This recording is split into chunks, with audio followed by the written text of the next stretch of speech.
নমস্কার দাদা, আমি ভ্যানেন্দ্রা সিটি থেকে চন্দনাদক এসেছি। আমাদের যে ভেন্ডিটা আপনারা দেখছেন ভ্যানেন্দ্রা সিটিসের পুবালি, কেমন কি বৃত্তান্ত একটু বলবেন। প্রথমে আপনার পরিচয়টা বলবেন। আমার নাম হচ্ছে সুধীর দাস। সুধীর দাস, গ্রাম পঁচে, থানা পটাশপুর, জেলা পূর্ব মেদিনীপুর।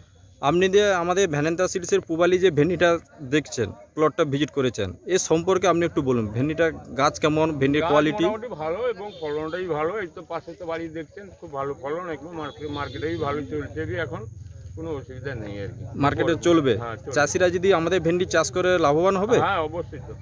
মানে আপনার তরফ থাকতে আপনি কি বলবেন না চাষিদিককে? না, ভালো বলবো, ভালোকে ভালো বলতে হবে। মানে আপনার মতে ভেন্ডিটা আমাদের চলবে চলবে মার্কেটে, হুম। চাষিরা নিলে উপকৃত হবে। হ্যাঁ, হ্যাঁ। এই একটা গাছে আপনারা দেখছেন 20-25টা করে ফল কেটেছেন। গাছে আজকে বয়স 95 দিন, গাছে কোনো রোগ নেই, কিছু নেই, দেখুন।